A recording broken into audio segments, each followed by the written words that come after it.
ان لوگوں میں صلاحیتوں کی قدر ہے، انہوں نے پوری دنیا سے اچھے دماغوں کو اٹھایا ہے اور یہاں ان کو استعمال کر رہے ہیں۔ ہمارے اتنے اچھے دماغ ہیں، صلاحیتوں والے ہیں، وہ بچے یہاں کام کر رہے ہیں کہ جب اپنے ملک میں اتنی ذلت دیکھی، اتنی ناقدری دیکھی کہ چھوڑ کے آنا پڑا۔ پرایا دیس پرایا ہی ہوتا ہے، لیکن ظلم و زیادتی اور ناانصافی یہ سارا نظام توڑ کے رکھ دیتی ہے۔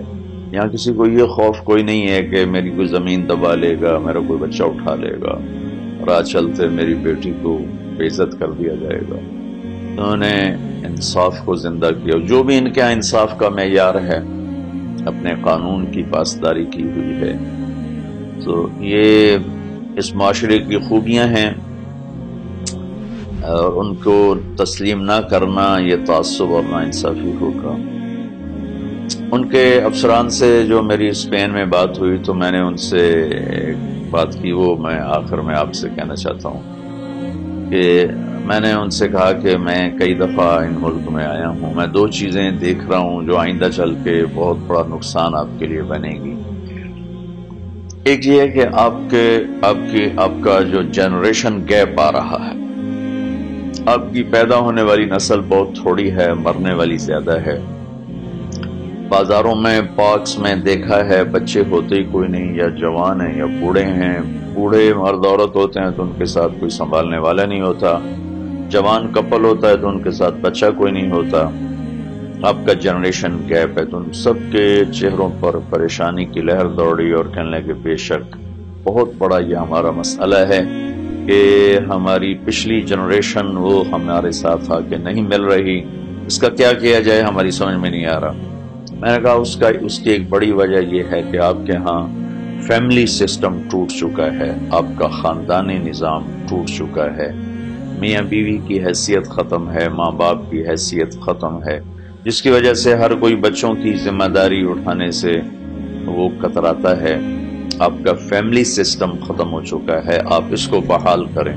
اس پر بھی وہ ایک دم انہوں نے میرے ساتھ اتفاق کیا اور کہنے لگے یہ دو بڑے مسائل ہیں لیکن ہماری سمجھ میں نہیں آ رہا کہ اس سے ہم نکلیں کیسے۔ میں نے کہا میں الدین النصیحہ، دین خیر خواہی کا نام ہے، آپ نے مجھے بلایا، میں آپ کی خیر خواہی میں یہ دو باتیں آپ کو کہہ رہا ہوں، آپ اس کا حل ڈھونڈ سکیں تو آپ کا نفع ہے۔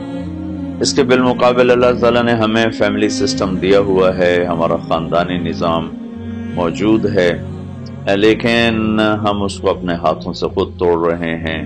ماں باپ کا احترام کوئی نہیں، میاں بیوی آپس میں محبت کوئی نہیں، اولاد کے ذریعے ٹائم کوئی نہیں، شفقت محبت کوئی نہیں۔ چھوٹے 2.5-3 سال کے بچوں کو اسکول میں دھکا دے رہے ہیں اور ان کے لاشعور میں اپنی نفرت پیدا کر رہے ہیں۔ وہ بڑے ہوتے ہیں تو پھر ماں باپ گلہ کرتے ہیں کہ اولاد تو ہم سے پیار نہیں کرتی۔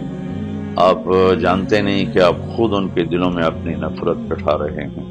میرے نبی نے تو فرمایا کہ 7 سال تک بچے کو کچھ نہ کہو، نماز بھی نہ کہو، 7 سال کے بعد جا کر اسے نماز کا حکم کرو۔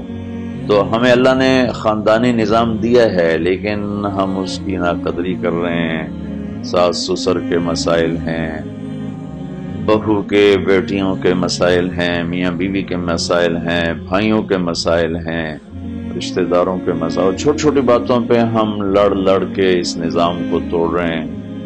یہاں میں نے آ کے دیکھا کہ اس ساری توڑ پھوڑ کے باوجود اللہ کا ہم پر بہت کرم ہے کہ ہمارا خاندانی نظام موجود ہے۔ ہمارے مرنے والوں کو کندھا دینے والا ہوتا ہے۔ میں گزر رہا تھا تو 2 گاڑیاں گزری کالی کالی، تو ایک نے کہا جی یہ میت جا رہی، میں نے کہا پیچھے جو بوڑھے بوڑھے کچھ مرد عورت بیٹھے تھے، میں نے کہا یہ ان کے رشتہ دار ہیں؟ کہا نہیں جی رشتہ دار نہیں، یہ کرائے پہ لوگ ملتے ہیں جو میت کو چھوڑنے کے لیے قبر تک جاتے ہیں، یا میت کو چھوڑنے کے لیے بھی کوئی نہیں ہوتا۔ یہ یہاں کا عام دستور ہے کہ انسان تنہا ہو گیا ہے، ساری اس معاشرے کی خوبیوں کے باوجود اس میں جو خاندانی نظام ٹوٹا ہے، اس نے ان کی زندگی کو خشک پتوں کی طرح بکھیر کے رکھ دیا ہے۔ میں اپنے سارے سننے والوں سے کہوں گا اپنے نظام کو بچائیں۔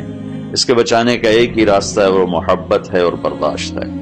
کہ یہ قربانی دینی پڑے گی، برداشت کرنا پڑے گا، برداشت کریں گے تو یہ نظام قائم رہے گا، اگر ہر یوں کہے کہ میری چلے تو بس پھر ختم ہے۔ اللہ تعالیٰ مجھے آپ کو عمل کی توفیق بخشے، اللہ میرا باقی سفر بھی آسان فرمائے۔ السلام علیکم۔